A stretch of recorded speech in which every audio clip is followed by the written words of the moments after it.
Iran terrorist state, దాని దగ్గరికి అణ్వాయుధాలు వస్తే ప్రమాదం ఉంటుందని ఇజ్రాయెల్ గొడవ పెట్టింది, ఇజ్రాయెల్ పోరు పెట్టింది, ఇజ్రాయెల్ టెన్షన్ పడింది. దానికోసం ఇజ్రాయెల్ కోసం మీరు వచ్చి ఫైట్ చేశారు. ఇజ్రాయెల్ మీ మిత్ర దేశం కాబట్టి దానికోసం మీరు వచ్చి ఫైట్ చేశారు, రైట్?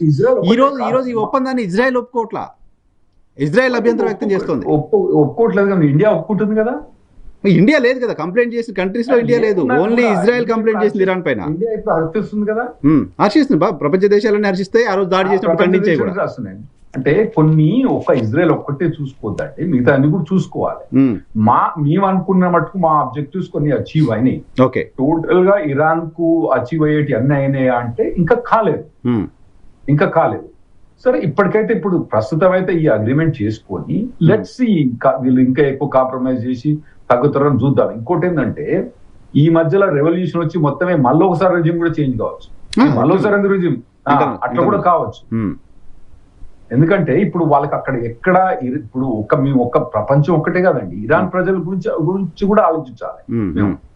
ఇంకోటి ఏంటంటే ఏవైతే నియంత దేశాలు ఉంటాయో, అంటే డిక్టేటర్షిప్ కంట్రీస్ ఉంటాయండి, వాళ్ళకి పబ్లిక్ ఒపీనియన్ తోటి పని లేదు. ఓకే, మాది డెమోక్రటిక్ కంట్రీ, ఇది డెమోక్రటిక్ కంట్రీ, మాది డెమోక్రటిక్ కంట్రీ అన్నప్పుడు మా లోకల్ గా పీపుల్ ఏమైతే అయినా మేము చూసుకోవాలి. బయట వాళ్ళు ఒక్కటే కాకుండా మా లోకల్ వాళ్ళని చూసుకోవాలి. ఇప్పుడు ఏంటంటే యుఎస్ లో గ్యాస్ రేట్లు పెరిగిపోయినాయి, పెట్రోల్ రేట్లు పెరిగిపోయాయి. మా కడపు మేము మార్చుకొని మీకు పెట్రోల్ ధరలు తగ్గించినామండి. మా రిజర్వ్స్ నుంచి తీసుకొచ్చి మేము ఒక చిన్న లా పాస్ చేసి ఉండొచ్చు, ఒక్క ఆయిల్ ట్యాంకర్ కూడా ఎక్స్పోర్ట్ చేయొద్దు మా దగ్గర నుంచి అని చేయలేదు. మా రిజర్వ్ గ్యాస్ నుంచి మా కడుపు మార్చుకొని పంపించినామండి. మీ దేశాలకు మీరు ఆయిల్ పంపించిన సమస్య మీరే సృష్టించారు కదా. అంటే సృష్టించింది సమస్య, అతను వచ్చి మామూలు వచ్చి టెర్రరిజం మా మీద వచ్చి న్యూక్లియర్ బాంబులు వేస్తాం, అమెరికా మొత్తం కలిపి పడేస్తాం, ఇజ్రాయెల్ కలిపి పడేస్తాం అంటే చూద్దాం. కానీ సార్, పశ్చిమాసియాలో గల్ఫ్ కంట్రీస్ అన్ని కూడా ఇప్పటి వరకు వాళ్ళంతా భావిస్తూ వచ్చింది, సొంత మిలిటరీ లేదు, ఎవరికి మిలిటరీని కూడా ఏర్పాటు చేసుకోవాలి, మాకు అమెరికా ఉంది సరిపోతుంది అనుకున్నారు. అమెరికా సైనిక స్థావరాలని ఈ గల్ఫ్ కంట్రీస్లో పెట్టుకుంది. సో ఆ సైనిక స్థావరాలపైన ఇరాన్ దాడి చేసిన తర్వాత వాటిని కూడా అమెరికా ప్రొటెక్ట్ చేయలేని వాతావరణం చూసిన తర్వాత అమెరికా చాలా గొప్ప కంట్రీ, అమెరికా వాళ్ళని ప్రొటెక్ట్ చేస్తుంది అని దేశాలు నమ్మే పరిస్థితి ఉంటుందా? ఫస్ట్ నుంచి ట్రంప్ ఏం చెప్తుండంటే ప్రతి కంట్రీ కూడా వాళ్ళ ఒక రీజియన్ లా వాళ్ళు ప్రొటెక్షన్ చేసుకోవాలి. నాటోలో కూడా ఏమన్నాడంటే మేము జీడిపిలో X% స్పెండ్ చేస్తారా మిలిటరీ మీద, మిగతా దేశాలు ఏవి కూడా military except UK and some part France తప్పే మిగతా ఏ కంట్రీస్ కూడా స్పెండ్ చేస్తలేవు మిలిటరీ మీద. ఇది తప్పు, మీరు అందరు మిలిటరీ మీద కూడా స్పెండ్ చేయాలని మొదటి నుంచి చెప్పుకుంటూ వచ్చింది. మా వాళ్ళు ఎందుకు చచ్చిపోవాలి, మా దగ్గర నుంచి ఎందుకు రావాలి డబ్బులు, మీరు కూడా పెట్టుకోవాలని చెప్పి మొదటి నుంచి ప్రెజర్ చేసిండు. ఇదే ప్రెషర్ మిడిల్ ఈస్ట్ కూడా పెడుతూ వస్తుంది, వాళ్ళు నెగ్లెక్ట్ చేసిందండి. మీరేమంటారంటే మిడిల్ ఈస్ట్ లో అమెరికా స్థావరాలు పెట్టిండ్రు, వాళ్ళ మీద అటాక్ అయినా కూడా మీరు ఆ కంట్రీస్ ను ప్రొటెక్ట్ చేస్తలేరు అంటుంది. ఒక్కటండి, మిడిల్ ఈస్ట్ లో స్థావరాలు ఎన్ని ఉన్నా కూడా మాకు ఎప్పుడైతే ఇరాన్ వార్ మీద అవసరం వచ్చిందో ఒక్క స్థావరం మీద నుంచి కూడా మమ్మల్ని వాళ్ళు బాంబు వేయలేదండి ఇరాన్ మీదకి. మేము షిప్పులలో వచ్చి షిప్పుల నుంచి బాంబు చేసినాం, ఇజ్రాయెల్ నుంచి వచ్చి బాంబు చేసినాం, కానీ పక్కనే ఉండి ఆ 15, 20, 30 కిలోమీటర్ల 50 కిలోమీటర్ల దూరంలో ఉన్న స్థావరాలన్నీ సౌదీ అరేబియా, యుఏఈ, ఖతార్ ఈ బేస్ నుంచి కూడా మమ్మల్ని ఒక్క బాంబు వేయలేదు.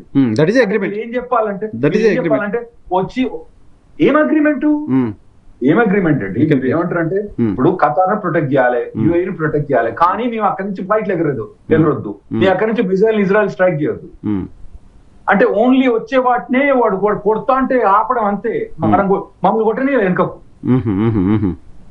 మీకు తెలుసు కదా, అక్కడి నుంచి ఒక్క బేస్ ఒక్క మిడిల్ ఈస్ట్ కూడా మాకు బేస్ ఇవ్వలేదు. అక్కడి నుంచి ఇన్ని రోజుల నుంచి మేము పెంచి పోషించిన తర్వాత మాకు ఆ బేస్ నుంచి ఎయిర్ప్లేన్ ఎందుకు ఫ్లై చేయలేదు, మిసైల్ ఎందుకు ఫ్లై చేయలేదు, ఓన్లీ ప్రొటెక్ట్ చేసుకోవాలి. అంటే వాళ్ళు కొడతా అంటే ఆపుకోవాలని కొట్టదు.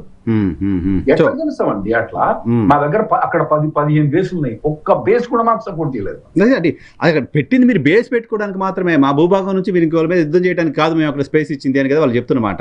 అవును, యుద్ధం చేయడానికి మాకు యుద్ధానికి అవసరం వచ్చినప్పుడు మీరేమంటారు, ప్రొటెక్షన్ చేయలేదంటారు. మమ్మల్ని ఏమో అక్కడి నుంచి ఏరోప్లేన్ ఎగరొద్దు, మిజైల్ ఎగరొద్దు, వచ్చిన దెబ్బలన్నీ తట్టుకొని మేము ప్రొటెక్ట్ చేసుకోవాలి. ఎట్లా?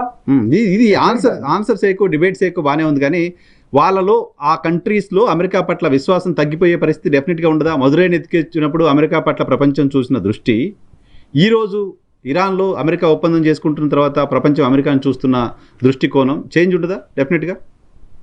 మొడురోని అరెస్ట్ చేసి తీసుకొచ్చినప్పుడు అన్నారు కదా, ఇప్పుడు వెనిజులా మొత్తం హర్షిస్తుందండి. వెనిజులా మొత్తం హర్షిస్తుంది. ప్రపంచం అమెరికా హర్షించింది, వెనిజులా హర్షిస్తుంది. ఒకటి మొడురోని పట్టుకొచ్చింది వేరే రీజన్ అండి. దాదాపు వాళ్ళ 1/5 ఆఫ్ ద పాపులేషన్ అంతా మైగ్రేట్ వచ్చి మా దగ్గరకు వచ్చింది. ఇప్పుడు అదేమి 1/5 కాదండి, 1/10 మైగ్రేట్ అయ్యి మీరు బెంగాల్ నుంచి వచ్చినప్పుడు 1971 లో వాడుకోలే మీరు బెంగాల్ కోసం, ఈ మన బంగ్లాదేశ్ కోసం వాడుకోలే, 1/10 కూడా రాలే మీకు. మాకు మొత్తం 1/5 వచ్చి మా దగ్గరకు వచ్చేసింది.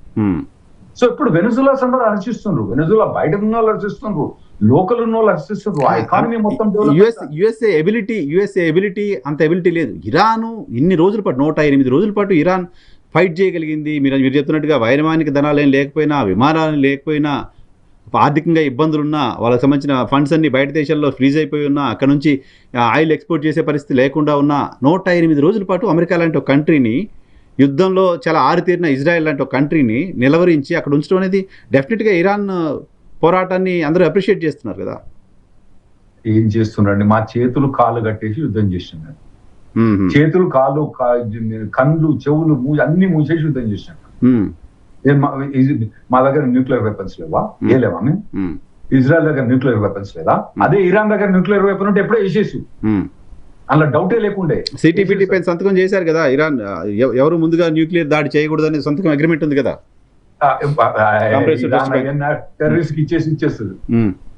మీకు తెలియదా అండి, ఇరాన్ న్యూక్లియర్ వెపన్ ఉంటే ఇప్పుడు దానికి ఎక్కువ, మా దగ్గర అన్ని ఉండి కట్టేసినాం. ఇంకోటి అన్ని బేసులు 15 బేసులు ఉన్నాయి అక్కడ, ఒక్క బేస్ నుంచి కూడా ఫ్లై చేయరాదు, అది కట్టేసినట్టే. ఇంకోటి ఏంటంటే ఎప్పుడు కూడా ఒక ఒక డిక్టేటర్షిప్ ఉన్నది, వాళ్ళు ఏమని చేస్తారు, వాళ్ళ పబ్లిక్ ఏమైతానని వాళ్ళు అసలే కేర్ చేయరు. డెమోక్రసీ అన్నప్పుడు పబ్లిక్ ఒపీనియన్ గురించి, వాళ్ళ కంట్రీల పబ్లిక్ ఒపీనియన్ గురించి కేర్ చేస్తారు.